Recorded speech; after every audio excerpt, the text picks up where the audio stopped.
ప్రశాంత్. అమ్మా దీని పేరు ప్రవళిక. ప్రశాంత్ ప్రేమించి పెళ్లి చేసుకుంది తిన్నే. బాబు మీరు అనుకున్నట్టు ఏం జరగదు.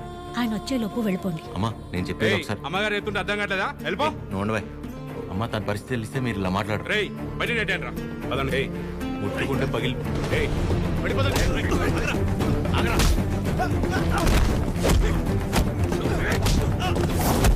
ఆడపిల్లల మీద చేసుకోమంటావు ఏంట్రా?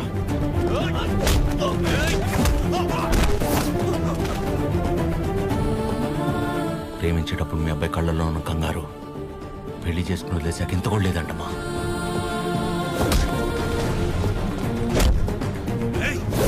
చిరు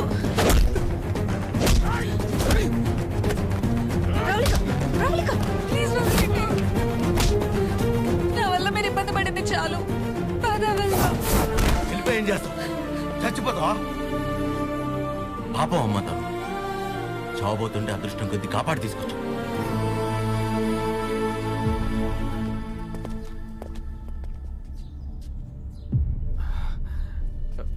నాన్న నాన్న ఒక్క నిమిషం నాన్న, నేను పంపించేస్తాను. మీరు ఉండండి.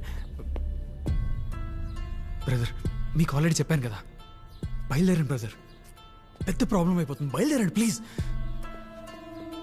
ప్రవళిక చెప్పేది అర్థం చేసుకో. నా మాట విని ఇక్కడి నుంచి వెళ్ళిపోండి.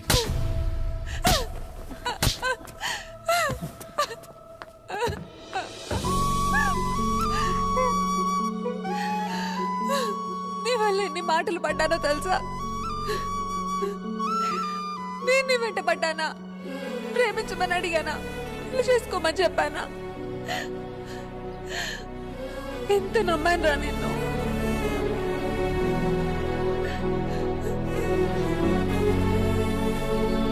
వాళ్ళ పెళ్ళంటే ఉంది 2 కాగితాలు 4 సంతకాలు అంతే కదా అనుకుని అలా వచ్చి వెళ్ళిపోయానండి. కానీ తను కడుపుతో ఉంది, చావబోతుందని తెలిసాక కూడా రియాక్ట్ అవ్వకుండా ఉండలేపాను సార్.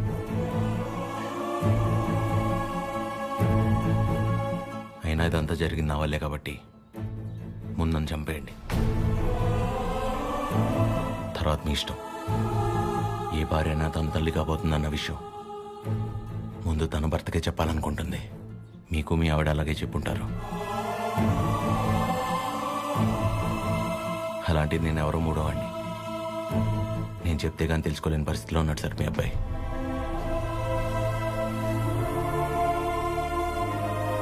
సార్ మిమ్మల్ని చూస్తేనే తెలుస్తుంది మీకు బాగా భక్తి ఎక్కువని. భార్యాభర్తలను విడదీసినవాడు ఎంత గొప్ప భక్తుడైనా రావణుడు రాక్షసుడిగానే మిగిలిపోయాడు సార్.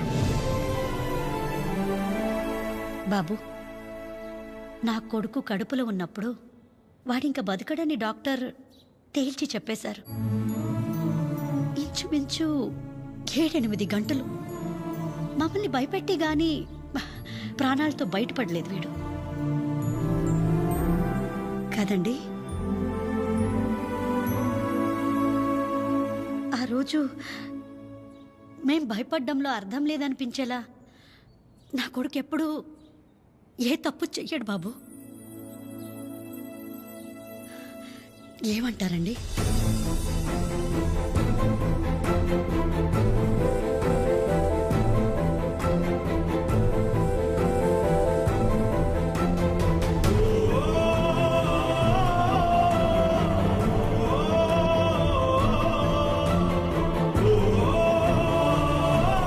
అమ్మాయి జాగ్రత్త.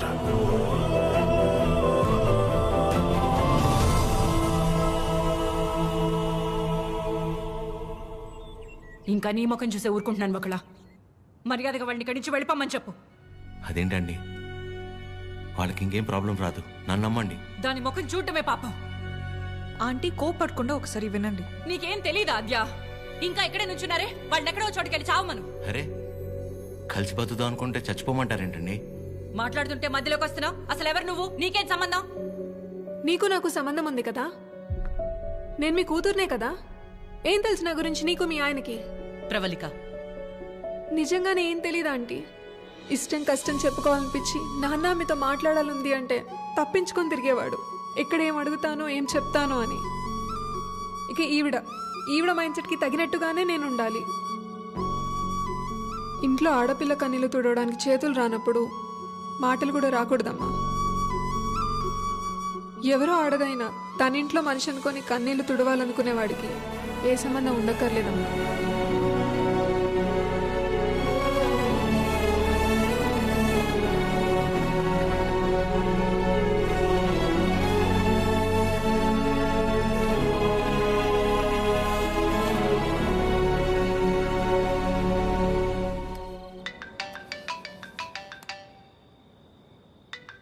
చెప్పండి.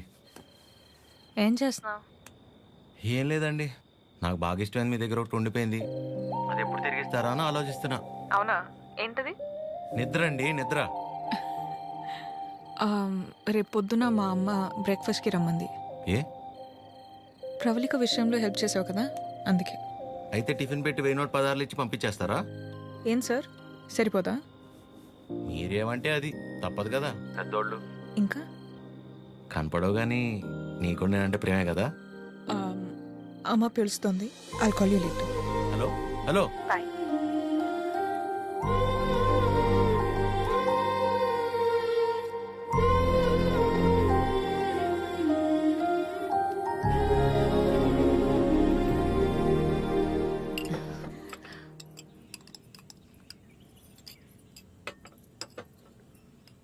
ఏదున్నా ఫ్యాక్టరీలో మాట్లాడి అట్నుంచటే పంపించేస్తాను తప్ప ఇంటిదాకా ఎవరైనా రావటం చాలా రేర్.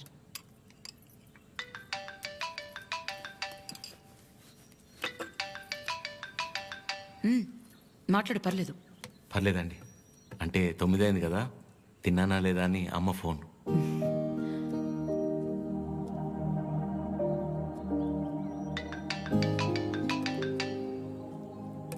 పద్మమ్మ సేమ్ తిన్నానా లేదా అని.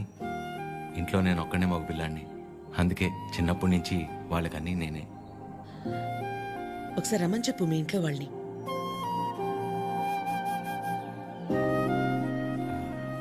పర్లేదండి.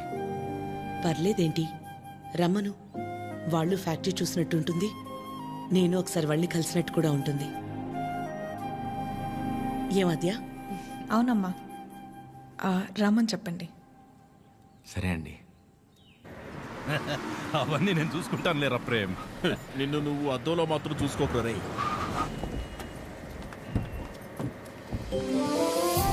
చిరు, ఎలా ఉన్నావురా? బాగున్నామా? నువ్వు లేకుండా ఇంట్లో ఏం తోచట్లేదు. టైంకి తింటున్నావా? ఇక్కడంతా బానే ఉందిగా. ఎక్కడ ఉంటున్నావు? షూ. అన్నీ ఇప్పుడే చెప్పాలా, తర్వాత చెప్పచ్చా? సరే సరే, తర్వాత మాట్లాడుకుందాం. ఒకల గారు, నమస్తే. నమస్తే. లక్ష్మమ్మ, పద్మమ్మ, శారదమ్మ, శాంతమ్మ, గౌరమ్మ. అందరూ అమ్మలు సరే, ఇంతకీ అసలు అమ్మెవరో? కడుపులో 9 నెలలు మోసాను కాబట్టి సీనియర్ అనే తప్ప వాడి విషయంలో అందరూ ఈక్వలే. ఆద్య ఎక్కడ? అంటే పద్మమ్మ అందరినీ బాగా కలిపేసుకుంటుంది అనమాట. కీర్తన పెళ్లి జరిగింది కదండి, అక్కడ కలిశారనమాట. అంతే కదా? ఇంట్లో ఉంది. Hello aunty. నమస్తే. ఆడపిల్ల ఇలా ఉంటే తన ఎంత అందంగా ఉందో అద్దంలోకి చూసి తెలుసుకోవాల్సిన అవసరం లేదు. తనని చూసే వాళ్ళ కళ్ళలోకి చూస్తే చాలు. నా దిష్టే తగిలేలా ఉంది. అద్యా, నీకోసం పనీర్ జిలేబీ. డబ్బా ఇవ్వకపోయినా పర్లేదు, మొత్తం తినేసాయి.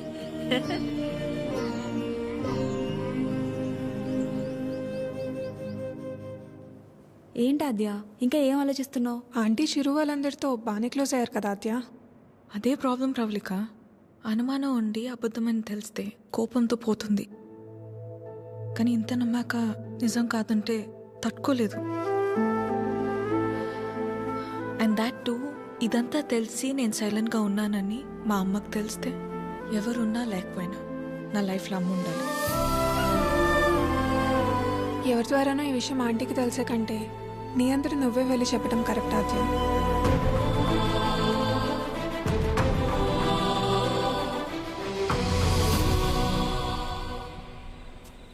ఆ గొలుసు కొనడానికి మా లక్ష్మి 4 షాపులు తిరిగింది.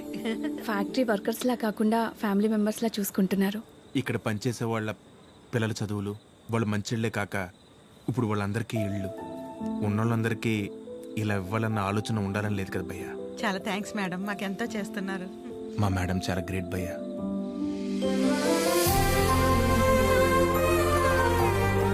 సరే సరే. రే ప్రేమ్ ఫుడ్ ఐటమ్స్ లో ఏం బాగున్నాయి రా? అన్నిటికంటే నువ్వు రా అన్నది బాగుందిరా. కూర్చోండి ఆంటీ. ఏంటి అందరూ చాలా సీరియస్గా మాట్లాడుకుంటున్నారు? ఏం లేదు, నీ గురించే. ఫ్రిడ్జ్లో పెరుగు ప్యాకెట్ పెట్టడం మర్చిపోతేనే మేమందరం కలిసి ఓ 10 నిమిషాలు మాట్లాడతాము దాని గురించి. అలాంటిది నువ్వు ఒక్కదానివే ఫ్యాక్టరీ, ఇల్లు, బిజినెస్ ఇదంతా ఎలా సాధ్యపడిందా అని. ఓ అదా, ఆద్యవల్లే. లైఫ్లో ఇంకో హోప్ లేదు, అంతా అయిపోయిందనుకున్నాను. అప్పుడు ఆద్యకి 8 ఏళ్ళు. ఒకరోజు నా దగ్గరికి వచ్చి, అమ్మా నేనేమైనా తప్పు చేశానా అంది. నువ్వు తప్పు చేయడం ఏంటి అంటే ఏమందో తెలుసా? నేనే నీ ప్రపంచం అంటావు కదమ్మా, నువ్వెలా ఉన్నా అది నా వల్లే కదా. నువ్విలా ఉన్నావంటే నేనేదైనా తప్పు చేసుంటే చెప్పు, ఇంకెప్పుడు చెయ్యను అంది. ఆ క్షణం అనిపించింది ఇంకెప్పుడు తన నా దగ్గరికి వచ్చి అలా అడిగేలా నేనెప్పుడు ఉండకూడదని.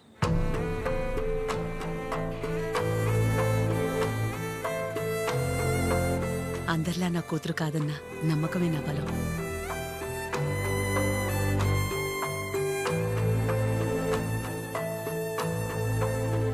మీ బలం మీ చిరు, మీ పెంపకం తన ప్రవర్తనలో కనిపిస్తుంది. చాలా బాగా పెంచారు మీ చిరుని.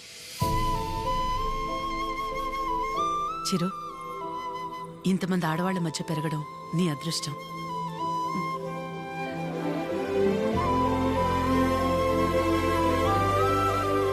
ఆస్తులు అంతస్తులు ఎవరైనా ఎలాగైనా సంపాదిస్తారు, కానీ ఓ ఆడదాని దగ్గర నమ్మకం సంపాదించాలంటే క్యారెక్టర్ ఉండాలి.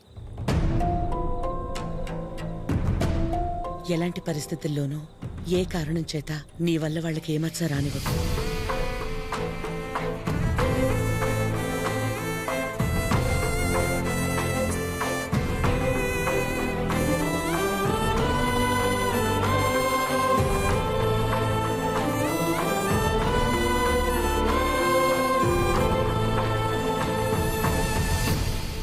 బయలుదేరిపోవడం ఏంటక్క? ఒక్కసారి ఇంటికి వెళ్ళాక మాట్లాడుకుందా. అది కాదక్కా. గౌరీ, హాయ్ భయ్యా. నమస్తే అండి. మీరందరూ ఇక్కడుంటే ఆవిడేంటి మేడం గారు ఇంటివైపు వెళ్తుంది? ఎవరు? మన పద్మం గారు.